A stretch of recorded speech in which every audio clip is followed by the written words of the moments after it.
بسم اللہ الرحمن الرحیم۔ آج کا ہمارا جو ٹاپک ہے وہ ہے ریلیشن ایمنگ دا ڈاکٹرز۔ ایک ڈاکٹر کی ڈاکٹر سے تعلق کی نوعیت، ایک ڈاکٹر دوسرے ڈاکٹر کے ساتھ کس طرح کے تعلق رکھے گا، اس تعلق کی نوعیت کے بارے میں آج ہم ڈسکس کریں گے۔ ایک ڈاکٹر کی دوسرے ڈاکٹر سے تعلق کی نوعیت وہ ایک ہمجہت موضوع ہے۔ ایک انسان کے دوسرے انسان پر انسانی برادری کی حیثیت سے بھی کچھ فرائض عائد ہوتے ہیں جن سے عہدہ برا ہونا ہر مسلمان کا مذہبی۔ تو یہاں پہ چونکہ ہم ریلیشن ایمنگ دی ڈاکٹرز کو ڈسکس کر رہے ہیں تو کچھ چیزیں ایسی ہیں، کچھ پوائنٹس ایسے ہیں کہ وہ ڈاکٹرز ان کے بہاف پر ایک دوسرے کے ساتھ تعلق کو مضبوط بنا سکتے ہیں۔ نمبر فرسٹ اس میں آتی ہے نیکی کے کاموں میں ایک دوسرے کے ساتھ تعاون کرنا، کوآپریشن ان رائٹس ڈیڈز یا good deeds, cooperation in good deeds, نیکی کے کاموں میں ایک دوسرے کے ساتھ تعاون کرنا۔ دیکھیں، ہر انسان کی فلاح بلکہ خود اس کی زندگی اور بقا جس بات پر موقوف ہے، ڈیپینڈ ہے، وہ معاملہ باہمی تعاون اور تناصر ہے، ایک دوسرے کے ساتھ تعاون کرنا اور ایک دوسرے کی مدد کرنا۔ ہر انسان جانتا ہے کہ اس دنیا کا پورا نظام انسانوں کے باہمی تعاون اور باہمی مدد پر قائم ہے۔ اس پوری دنیا کو ہم دیکھیں تو پورا نظام، تمام انسان وہ ایک دوسرے کے ساتھ تعاون کرتے ہیں، خواہ وہ کسی بھی نوعیت کے ہوں۔ آپ دیکھیں کوئی ایک گھر بنا رہا ہے تو گھر بنانے میں آپ لوگ ایک ماہر ٹیکنیکل انجینئر سے لے کر ایک دہاڑی دار جو مزدور ہوتا ہے اس تک یہ ایک دوسرے کے ساتھ تعاون کرتے رہتے ہیں اور ایک دوسرے کی مدد کرتے رہتے ہیں۔ تو انسانی پوری زندگی، انسانی زندگی اور اس کی بقا وہ باہمی تعاون اور ایک دوسرے کی مدد پر منحصر ہے۔ یہی وجہ ہے کہ اللہ رب العزت قرآن عظیم الشان میں فرماتے ہیں وَتَعَاوَنُوا عَلَى الْبِرِّ وَالتَّقْوَىٰ، اور نیکی اور پرہیزگاری کے کاموں میں ایک دوسرے کی مدد کیا کرو۔ وَتَعَاوَنُوا، تم مدد کیا کرو، تعاون کیا کرو، عَلَى الْبِرِّ، نیکی کے کاموں میں، وَالتَّقْوَىٰ، اور پرہیزگاری کے کاموں میں۔ آپ اگر ایک دوسرے کی مدد کرتے ہیں تو نیکی اور بلائی کے کاموں میں ایک دوسرے کی مدد کیا کریں، وَالتَّقْوَىٰ، اور پرہیزگاری کے کاموں میں ایک دوسرے کی کیا کریں، مدد کیا کریں۔ وَلَا تَعَاوَنُوا عَلَى الْإِثْمِ وَالْعُدْوَانِ، وَلَا تَعَاوَنُوا، تعاون نہ کریں، مدد نہ کریں، عَلَى الْإِثْمِ، گناہ کی باتوں پر، وَالْعُدْوَانِ، اور ظلم کی باتوں پر۔ اگر آپ ایک دوسرے کی مدد کرتے ہیں، ایک دوسرے کی تعاون کرتے ہیں تو آپ تعاون کریں نیکی کے کاموں میں، تعاون کریں کس چیز میں، تقویٰ، پرہیزگاری کے کاموں میں۔ اور آپ کو منع کیا گیا ہے کہ آپ گناہ کے کاموں میں ایک دوسرے کی تعاون نہ کریں، مدد نہ کریں، تعاون گناہ کے کاموں میں ایک دوسرے کی سپورٹر نہ بنے۔ اسی طرح ظلم کی باتوں میں، ایک بندہ ظلم کرتا ہے تو آپ ظلم کی باتوں میں، ظلم کے کاموں میں اس کا معاون نہ بنے، اس کی مدد نہ کیا کریں۔ وَاتَّقُوا اللَّهَ، اللہ سے ڈرو، ان اللہ شدید العقاب، بے شک خدا کا عذاب سخت ہے۔ ان اللہ، بے شک اللہ رب العزت، شدید العقاب، اللہ کی عذاب سخت عذاب ہے، شدید عذاب ہے، اللہ کی پکڑ وہ سخت ہے۔ دیکھیں اس آیت کریمہ میں اللہ تعالیٰ نے واضح طور پر ارشاد فرمایا کہ نیکی کے کام میں ایک دوسرے کی مدد کرو۔ وجہ یہ ہے کہ اگر ایک انسان دوسرے انسان کی مدد نہ کرے تو کوئی اکیلا انسان، خواہ وہ کتنا ہی عقل مند، زوراور یا مالدار ہو، اپنی ضروریات کو تنہا پورا نہیں کر سکتا۔ اب دیکھیں نا، ایک بہت بڑا مالدار شخص ہے لیکن اگر اس کے گھر میں چھوٹی سی معمولی سی کوئی کام بھی آ جائے وہ خود اس پارٹ کو نہیں ٹک سکتا۔ فار ایگزامپل بجلی کا کوئی کام اس میں آ گیا، اس کے لیے الیکٹریشین کو بلائے گا۔ اسی طریقے سے اور چیزوں کا کوئی کام آ گیا تو وہ اسی ماہر کو بلائے گا۔ فار ایگزامپل اس کی گاڑی خراب ہو گئی تو وہ ایسا نہیں ہے کہ ماہر ہے اور خود اپنی گاڑی کو ٹھیک کریں گے۔ بعض اوقات ایسا ہو سکتا ہے کہ بندہ جو مالدار بھی ہو اور ماہر بھی ہو، مستری بھی ہو، لیکن اکثر آپ لوگوں نے دیکھا ہوگا کہ وہ پھر گاڑی کو روڈ کے سائڈ کھڑا کر کے لوگوں کو کالے کرتا ہے، ہیلپ مانگتا ہے لوگوں سے۔ کیوں؟ کیونکہ کوئی انسان وہ اپنی ضروریات کو تنہا پورا نہیں کر سکتا۔ دیکھیے ایک بہت بڑا مالدار لینڈ لارڈ شخص ہے وہ اپنے لیے ایک حویلی بنا رہے ہیں، تو اب ایسا نہیں اس کے پاس مال بھی ہے، دولت بھی ہے، سب کچھ ہے، اس کی طاقت بھی ہے، مضبوط بھی ہے، تو ایسا نہیں کہ وہ خود مزدوری کا کام بھی کرے اور الیکٹریشین کا کام بھی کرے، خود اپنے لیے بنائے، نہیں، وہ محتاج ہے، چھوٹے چھوٹے مزدوروں کا محتاج ہوتا ہے، معمولی سے مزدوروں کی وہ منت سماجت کر کے جی آئے میرے گھر میں مزدوری کرے، گھر میرے لیے بنائے۔ تو کوئی بھی انسان اپنی ضروریات کو تنہا پورا نہیں کر سکتا۔ بطور معالج، بطور ڈاکٹر، یہی درس ہمیں قرآن مجید سے بھی ملتا ہے کہ آپ بحیثیت ڈاکٹر آپ خود اکیلے تنہا اپنی ضروریاتوں کو پورا نہیں کر سکتے۔ دیکھیں، مرض کی صحیح تشخیص، ڈائگنوسنگ جس کو ہم کہتے ہیں، اور علاج کے دوران کئی دوسرے خصوصی معالج جس کو ہم اسپیشلسٹ کہتے ہیں، ان کی ضرورت بھی پڑ سکتی ہے۔ ایسے مواقع پر خود جو متعلقہ اسپیشلسٹ ہے اسے مشورہ کرنا اور پھر اس کو صحیح مشورہ دینا ضروری ہوتا ہے، اور یہی اس کی ٹیم ورک کی بنیاد ہے۔ اس کو کہتے ہیں ٹیم ورک، جس کی موجودہ دور میں اکثر اوقات ضرورت پڑتی ہے۔ آپ لوگ دیکھتے ہیں نا، ایسے ایسے سچویشن آتی ہے، بہت بڑے بڑے پروفیسر ڈاکٹر ہوتے ہیں، لیکن وہ میٹنگ کال کرتے ہیں، کوئی ایسی سچویشن آتی ہے کہ وہ ایک چھوٹا سا فریش ڈاکٹر آ کر اس کو کوئی سجیسٹ کرتا ہے، وہ اس کی سجیشن کو مان لیتا ہے۔ کیوں؟ کیونکہ یہ ٹیم ورک ہے، اور ٹیم ورک میں ایسا ہو سکتا ہے کہ ہر بندہ دوسرے بندے کی رائے لے، اس سے مشورہ لے۔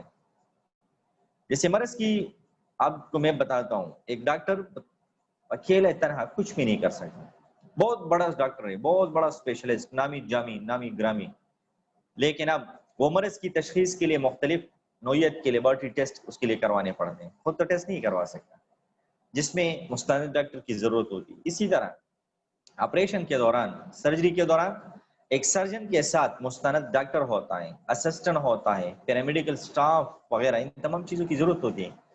آپ لوگ ریڈیالوجی، سرجیکل، MLT، یہ چیزیں، یہ لوگ کیوں بنتے ہیں؟ آپ لوگ ہیلپنگ سپورٹ ہے ڈاکٹرز کی، سرجنز کی، میڈیکل ڈاکٹرز کی۔ آپ لوگ کو سمجھ آ رہی ہے نا؟ جس میں مریض کو بے ہوش کرنا، انستھیزیا آپ لوگ پڑھ دیں، یا مرہم پٹی کرنا، سرجیکل پڑھ رہے ہیں، یہ تمام چیزیں اس میں شامل ہیں۔ اگر کوئی ڈاکٹر ان تمام امور کو، ان تمام کاموں کو کسی بھی دنیاوی نفع کی خاطر اپنے سر لیتا ہے، وہ کہتے ہیں کہ جی بس میں پیسے کما لوں اور میری دنیا زیادہ ہو جائے، پیسے میرے پاس زیادہ ہو جائے، اور دوسروں کے ساتھ تعاون نہیں کرتا، تو وہ ظالم ٹھہرے گا۔ کیا ٹھہرے گا؟ ظالم۔ کیوں؟ وہ تعاون نہیں کرتا، اللہ کی رضا اس کی مقصد نہیں ہے، یہ اس کی ارادہ نہیں ہے، اور اگر خود اپنے طور پر پیسوں کو کیا کرے گا، ڈائریکٹ کرے گا کہ جی بس میں پیسے کماؤں، میں مالدار بن جاؤں، تو اس ڈاکٹر کو ہاں شریعت کے لحاظ سے وہ ظالم ٹھہریں گے۔ تو نمبر فرسٹ، ڈاکٹرز کے درمیان ریلیشن ایمنگ دی ڈاکٹر، تو اس میں یہ ہے کہ باہمی تعاون، ایک دوسرے کے ساتھ نیکی اور بلائی کے کاموں میں آپس میں ایک دوسرے کے ساتھ تعاون کرنا، یہ سب سے بنیادی چیز ہے۔ اور آپ لوگ دیکھتے ہیں کسی بھی جگہ پر چلے جائیں، ایک چھوٹے سے چھوٹے کلینک میں آپ لوگ چلے جائیں، وہاں پہ ڈاکٹر کے ساتھ ایک اسسٹنٹ کی کم از کم ضرورت ہوگی، جو لوگوں کو نمبرز دے گا، ان کو دوائی دے گا، ڈوز دے گا، صحیح ہے نا، ان کو ڈائریکشن دے گا۔ چھوٹا سا چھوٹا کلینک آپ لوگ، تو بڑے سے بڑے ہاسپٹلز میں تو بہت زیادہ سٹاف کی ضرورت ہوتی ہے۔ تو یہ باہمی تعاون ہے نیکی کے کاموں میں۔ اب ایک ڈاکٹر ہے، وہ اپنی جگہ پر بیٹھتے کہ جی میں کسی کی ہیلپ نہیں کرتا، اپنی تنخواہ لیتا اور بس کسی کو نہ سجیسٹ کرنا، نہ کسی کی ہیلپ، تو اس کو لوگ ظالم کہیں گے، جی یہ کیا ظالم ڈاکٹر ہے، نہ کسی کی ہیلپ کرتا ہے، نہ کسی کو مشورہ دیتا ہے، اور نہ کسی کے ساتھ تعاون کرتا ہے۔ تو پہلی چیز ہے کہ آپس میں تعاون۔ دوسری جو چیز ہے، جو خطرناک چیز ہے ریلیشن میں جو آتی ہے، ایمنگس دی ڈاکٹرز، صرف ڈاکٹرز کے ایمنگ نہیں آتی، تمام انسانوں کے درمیان آتی ہے، لیکن ڈاکٹرز کے درمیان اگر یہ آ جائے تو یہ چیز بڑی خطرناک ہے۔ اس کو ہم کہتے ہیں حسد۔ کیا کہتے ہیں؟ حسد، جیلسی جس کو ہم کہتے ہیں۔ تو دیکھیں، حسد ویسے بھی ناپسندیدہ اخلاق میں سے ہے، لیکن ایک ڈاکٹر کے لیے یہ اور بھی زیادہ بڑا جرم بن جاتا ہے کہ ایک ڈاکٹر دوسرے ڈاکٹر کے ساتھ اپنی پیشہ ورانہ زندگی میں حاسدانہ زندگی گزار، یہ اس کے لیے بڑا ظلم بن جاتا ہے، جرم بن جاتا ہے۔ البتہ اس کے مقابلے میں رشک ایک ایسا امر ہے کہ مطلوب بھی ہے اور باعث اجر بھی ہے۔ رشک جائز ہے، حسد ناجائز ہے۔ رشک کا مطلب یہ ہے کہ ایک شخص پر اللہ تعالیٰ نے اپنا کوئی احسان کیا ہے، مثلا اللہ نے کسی کو اپنا علم دیا ہے، اس پہ فضل کیا ہے، مال و دولت دیا ہے، اس کو عزت یا شہرت اللہ نے دی ہے، یا اور کوئی دینی یا دنیاوی نعمت اللہ اس کو عطا فرمائے، تو ان چیزوں کو دیکھ کر اگر کسی دوسرے شخص کے دل میں ان کے حاصل کرنے کی خواہش ہو کہ جی اللہ نے اس پہ رحم کیا ہے، اس کو مال دیا ہے، جی مجھے بھی اللہ مال دے، اس کو اللہ نے اچھی صحت دی ہے، مجھے بھی اللہ اچھی صحت دے، اس کو اللہ نے اچھی علم سے نوازے، مجھے بھی اللہ اچھا علم دے، سمجھ آ رہی؟ فلاں بندے کو اللہ نے شہرت دی ہے، اللہ نے اس کو عزت دی، جی اسی طرح کا عزت اور شہرت اللہ مجھے بھی دے، تو یہ باعث مطلوب ہے، باعث اجر ہے، اس میں کوئی چیز نہیں ہے، سمجھ آ رہی آپ لوگ؟ تو ان چیزوں کو دیکھ کر اگر کسی دوسرے شخص کے دل میں ان کے حاصل کرنے کی خواہش ہو تو اس کا نام رکھیں کہ جی اس کے پاس جو چیز ہے یہ مجھے بھی اللہ عطا کرے، اور یہ امر پسندیدہ امور میں سے ہے۔ لیکن اگر ایک بندہ وہ ان چیزوں کو دوسروں کے لیے پسند نہ کرے، اللہ نے اس کو عزت دی ہے، یا اللہ یہ عزت اس کو آپ نے کیوں دی ہے، اس سے یہ عزت چھین لے، اس کے لیے عزت پسند نہ کریں، اس کو اللہ نے مال دی ہے، یار میں اس کے لیے مال پسند نہیں کرتا، اللہ نے اس کو مال دیے میں پسند نہیں کرنا، سمجھ آ رہی ہے آپ لوگوں کو؟ تو اگر ان چیزوں کو دوسروں کے لیے وہ پسند نہ کرے اور اس کی یہ خواہش ہو کہ اللہ اسے نعمتیں چھین کر مجھے دے دے، اس کو اللہ نے عزت دی ہے کہ اللہ اس سے عزت لے لے مجھے دے دے، اللہ نے اس کو شہرت دی ہے اس سے اللہ شہرت لے کر مجھے دے، اس کو اللہ نے علم دیا ہے بڑا ڈاکٹر بن گیا، یا اللہ یہ ڈاکٹری وغیرہ اس سے لے کر مجھے دے، اس کا نام حسد، اس کا نام حسد ہے، خطرناک ہے، کیا ہے؟ خطرناک ہے۔ علامہ سید سلیمان ندوی رحمۃ اللہ علیہ کے مطابق وہ کہتے ہیں کہ حسد کی 3 قسمیں ہیں، حسد کی 3 قسمیں ہیں، کون کون سی ہیں؟ اس میں درجات میں انہوں نے تقسیم کیا ہے، کیٹیگرائز کیا ہے، فرسٹ کیٹیگری، سیکنڈ کیٹیگری اور تھرڈ کیٹیگری۔ تو پہلی کیٹیگری میں اس نے جو رکھا ہے کہ یعنی ایک شخص کی اگر صرف یہ خواہش ہو کہ دوسرے سے یہ نعمت سلب کر لی جائے اگرچہ وہ اس کو حاصل ہو یا نہ ہو، تو یہ حسد کی مذموم ترین کوشش ہے۔ اللہ نے اس کو عزت دی ہے، یا اللہ یہ عزت اس سے لے لے، اگر مجھے دیتا ہے نہ دیتا مجھے نہ بھی دے لیکن یا اللہ اس سے عزت لے لے، یہ مذموم ترین بدترین حسد ہے۔ اس کو اللہ نے مال دیا، یا اللہ اس سے یہ مال لے لے، مجھے دیتا ہے یا اللہ، یا مجھے نہ دے، مجھے نہ بھی دے لیکن اس سے لے لے، بس لوگ حسد کرتے ہیں، کسی کو اللہ نے عزت دی ہے یا اللہ اس سے یہ عزت لے لے، اس کو بھی عزت کر لیں، تو یہ حسد کی مذموم ترین قسم ہے۔ دوسری قسم وہ ہے اس کی خواہش ہو کہ وہ نعمت اسے حاصل ہو جائے، اس صورت میں اس کا مقصود تو صرف اس نعمت کا حاصل کرنا ہوتا ہے، اس کے پاس فار ایگزامپل گاڑی ہے، یا اللہ یہ گاڑی مجھے مل جائے، صرف اس نعمت کا حاصل کرنا ہوتا ہے، لیکن چونکہ بعض اوقات جب تک وہ نعمت دوسرے سے چھین نہ لی جائے اس کو مل نہیں سکتی۔ فار ایگزامپل اس کو ایک ہاسپٹل میں چیئرمین لگا گیا، یا اللہ اس ہاسپٹل کا چیئرمین مجھے لگا لے، اب ظاہری سی بات ہے کہ اس کو ہٹائے گا تبھی آپ آئیں گے نا، اس کو ہٹایا جائے گا تبھی آپ آئیں گے نا اس پوسٹ سے۔ تو اس صورت میں بعض اوقات ایسا ہوتا ہے کہ کوئی چیز جس کی آپ خواہش کرتے ہیں تو اس سے وہ نعمت چھین لیا جائے گا تبھی آپ کو ملے گا۔ اور تیسری یہ ہے کہ ایک شخص خود اسی قسم کا نعمت حاصل کرنا چاہے لیکن اس کی یہ خواہش نہ ہو کہ وہ دوسرے سے سلب کر لی جائے، اللہ نے اس کو عزت دی مجھے بھی اللہ اسی طرح عزت دے جس طرح اس کو ملے، یہ مطلب نہ کہ اس سے اللہ نے نہیں، اس کے پاس اس کا عزت رہے، اللہ اس کو بھی رکھے اور مجھے بھی اسی طرح سے اللہ عزت دے۔ تو یہ جو 3 قسم میں نے آپ کو بتا دی، اس میں پہلی قسم کہ اس سے لے اور مجھے دے، پہلی قسم یہاں پہ جو میں بتائی کہ اس سے لے مجھے دے یا نہ دے، بس اس سے یہ نعمت اللہ لے، تو یہ مذموم ترین ہے۔ دوسری نعمت کہ اس کے پاس جو چیز ہے یہ مجھے حاصل ہو جائے، اب اس میں اس سے چھین لینا ہوگا کہ اللہ اس سے لے لے گا، تو اس میں زوال نعمت بذات مقصود نہیں، اس میں اس کی یہ ارادہ نہیں کہ جی اللہ اس سے یہ سٹ لے لے، اس لیے حقیقی معنوں میں حسد تو نہیں کہہ سکتے، لیکن جو نعمت کسی کو حاصل ہو بیائی نہیں اس کی خواہش کرنا پسندیدہ نہیں، اس کو اللہ نے فار ایگزامپل جس طرح میں نے آپ کو بتا دینا ایک خوبصورت اس کو گھر اللہ نے دیا، آپ کہتے ہیں یہ گھر مجھے حاصل ہو جائے، اب دیکھیں آپ کی خواہش تو یہ نہیں ہے کہ اللہ اس سے یہ گھر لے لیں، لیکن آپ وہی گھر مانگتے ہیں، لیکن آپ سوچ لیں ڈائریکٹ تو آپ پسند نہیں کرتے، لیکن ایک صورت میں اللہ اسے وہ گھر لے لے گا تبھی آپ کو ملے گا، سمجھ آ رہی ہے نا؟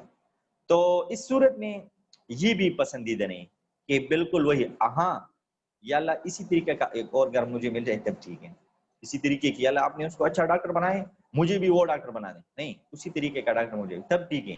لیکن اگر آپ ایک ہاسپٹل کے ایم ڈی بن گئے اور میں کہتا ہوں کہ مجھے اس ہاسپٹل کا ایم ڈی بنایا جائے، تو اس صورت میں ڈائریکٹ حسد تو نہیں، لیکن آپ سے ایم ڈی کا عہدہ چھین لیا جائے گا تبھی مجھے ملے گا، تو اس لیے یہ بھی مذموم ہے۔ البتہ اس کی مثال دوسری نعمت کی خواہش کرنا مذموم نہیں، کیا آپ کہتے ہیں کہ جی اسی طرح مجھے اللہ دے دیں۔ تیسری قسم جو ہے وہ مذموم نہیں، جو تیسری قسم ہے کہ اس کو اللہ رکھے اور مجھے اسی طریقے سے اللہ دے دیں، بلکہ دینی امور میں یہ چیز مستحسن ہے۔ کسی کو اللہ نے علم دیا ہے، آپ کہتے ہیں یا اللہ اس کو علم مبارک مجھے بھی اسی طرح کا عالم بنا لے۔ کسی کو اللہ نے خوبصورت ڈاکٹر بنائے، زبردست سرجن ہیں، زبردست ایم ایل ٹی ڈاکٹر ہے، اور کوئی ہیں، یا اللہ آپ نے اس کو زبردست ڈاکٹر بنائے ہیں، ڈینٹسٹ ہیں، تو یا اللہ مجھے بھی اسی طریقے کا ڈینٹسٹ بنا دیں، مجھے بھی اسی طریقے کا سرجن بنا دیں، تو یہ مستحسن ہے، اچھی بات ہے، یہ اس میں کوئی قباحت نہیں۔ اب بندہ حسد کیوں کرتا ہے؟ ایک بندہ دوسرے کے ساتھ جیلسی کیوں آتی ہے؟ تو اس کے ماہرین نے 7 اسباب ذکر کیے کہ یہ 7 چیزیں جب جمع ہو جائیں کسی بندے میں کسی جگہ پر تب لوگوں میں حسد آ جاتی ہے۔ اس میں نمبر فرسٹ پر جو آتی ہے وہ بغض اور عداوت۔ وہ کیا چیزیں ہیں؟ بغض اور عداوت، کہ اندر کسی کے ساتھ دشمنی ہوتی ہے، دل میں کینہ ہوتا ہے، بغض ہوتا ہے، تو اسی وجہ سے ایک دوسرے کے ساتھ بغض اور عداوت ہوتی ہے، ایک دوسرے کے ساتھ دل میں ظاہری طور پر بہت اچھی طریقے سے ملتا ہے، اس کی تعریفیں بھی کرتا ہے، صحیح ہے نا، خوب اس کی تعریفیں وغیرہ یہ سب کچھ کرتا ہے، لیکن دل میں اس کے ساتھ دشمنی کہ جی مڑا اللہ نے اس کو یہ دے، یہ اللہ اس سے لے لے اور مجھے دے دے، سمجھ رہے ہیں نا؟ یہ کیوں ہوتا ہے؟ اس کے دل میں اس کے ساتھ بغض ہوتا ہے، اس کے ساتھ دشمنی ہوتی ہے، اللہ نے اس کو کیوں دیا ہے، مطلب یہ اس پہ راضی نہیں ہوتا۔ تو نمبر فرسٹ جو چیز ہے وہ بغض اور عداوت ہوتی ہے۔ کیا چیز ہوتی ہے؟ سیکنڈ نمبر جو ہے وہ ذاتی فخر کا غلط خیال، ذاتی فخر کا غلط خیال، بندے کی غلط خیال ہوتی ہے کہ جی میں بھی کچھ ہوں، میں بھی کچھ ہوں۔ کیا مطلب اس کا؟ کیا مطلب ہے ذاتی فخر کہ جی اللہ نے اس کو یہ نعمت دی ہے تو میں تو اس سے زیادہ ڈیزرو کر رہا ہوں کہ مجھے دے دیں، اپنی ذاتی فخر کرتے ہیں، غلط خیال کرتا ہے، تو یہ بھی باعث بندہ، اس لیے بندہ دوسرے کے ساتھ وہ کیا کرتا ہے، دوسرے لوگوں کے ساتھ وہ حسد کرنا شروع کرے کہ جی اللہ نے اس کو ہاسپٹل کا ایم ڈی بنایا، اس کا اہل تو میں تھا، تو یہ اس کا ذاتی فخر ہوتا ہے اور اس کا غلط خیال ہوتا ہے۔ خبر آپ کی کہ نہ سمجھ آ رہی ہے آپ لوگوں کو؟ تیسری قسم جو ہے ایک شخص کا دوسرے شخص کو اپنا مطیع بنانے کی خواہش، کہ آپ لوگ کہتے ہیں کہ دوسرے لوگ میرے تابع بن جائے۔ حسد کیوں کرتا ہے؟ کہ لوگ میرے تابع بن جائیں۔ اب آپ کے ایک ساتھی ہیں، اس کو اللہ نے ایک اچھی پوسٹ دی ہے، لیکن آپ کہتے ہیں کہ نہیں وہ کیوں بن گیا، میں کیوں نہیں بنا، وہ میرے انڈر ہونا چاہیے، تو اسی وجہ سے اس کے ساتھ حسد کرنا شروع کر دیتا ہے۔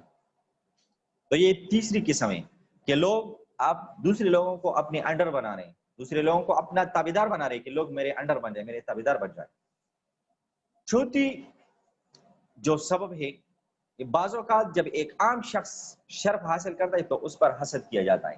ایک عام بندہ ہوتا ہے، آپ کے کلاس کا ایک ایسا بندہ ہوتا ہے کہ آپ لوگ کہتے ہیں کہ مطلب جی یہ کسی چیز میں بھی نہیں، اور وہ کلک کر جاتا ہے، یونیورسٹی کو ٹاپ کر جاتا ہے، اس کو گولڈ میڈل بن جاتا ہے، گولڈ میڈل مل جاتا ہے، اور وہ جا کے اچھی سی پوسٹ پر آتے ہیں، آپ کہتے ہیں بڑا یہ تو ایک عام سا بندہ تھا، کلاس میں یہ ٹیسٹ بھی کبھی نہ کبھی فیل کرتا تھا، نہ پوزیشن لیتا تھا، اور اس کو اتنی عزت ملی، لوگ اس کو پرائز دیتے ہیں، انعام دیتے ہیں، اس کو پوسٹ ملتی ہیں۔ تو یہی بنتی ہے کہ جب ایک عام بندہ وہ اچھی پوسٹ پر آتا ہے، اللہ اس کو نعمت دے دیتا ہے، تو یہ بھی لوگ اس پر حسد کرتے ہیں کہ جی مجھے کیوں نہیں ملی، یا فلاں بندے کو کیوں نہیں ملی، اس کو کیوں نہیں ملی، تو یہ بھی ایک وجہ ہے حسد کرنے۔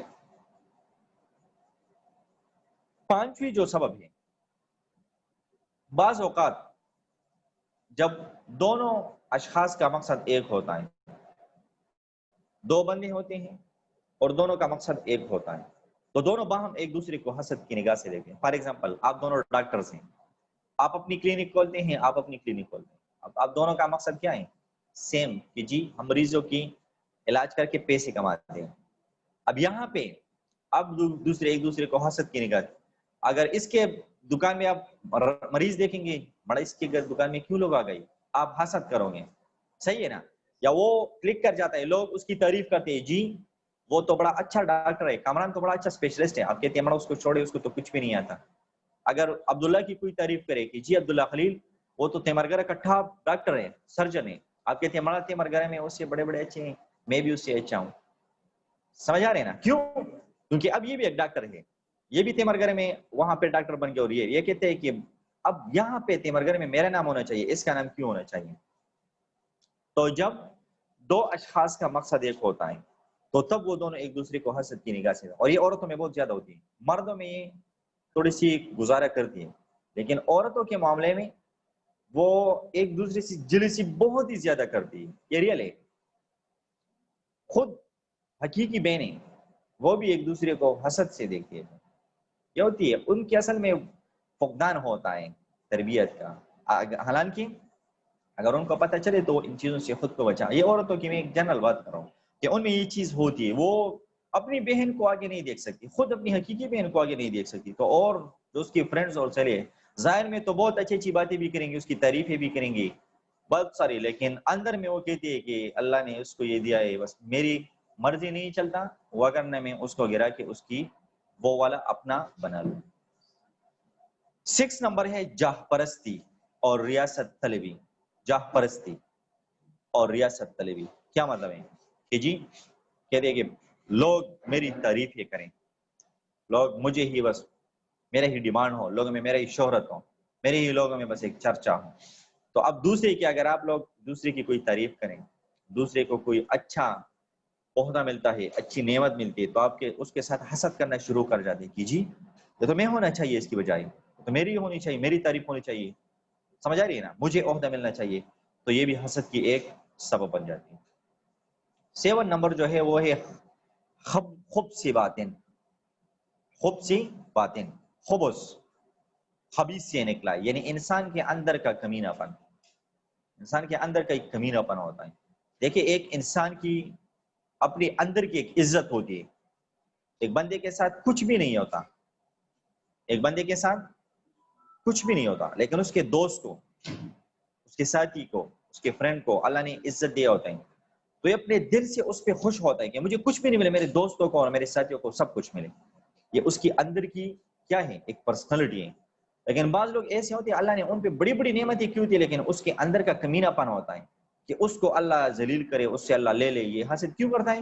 کمینہ پن کی وجہ سے. تو یہ بھی مذموم ہے. دیکھیں یہ جو 7 اسباب ہم نے پڑھے, 7 اسباب, یہ زیادہ تر ان لوگوں سے تعلق رکھتے ہیں جن میں کوئی چیز مشترک ہوتی ہے. زیادہ تر جب ان میں کوئی چیز مشترک ہوتی ہے تبھی یہ چیزیں حسد کی پیدا ہوتی ہیں.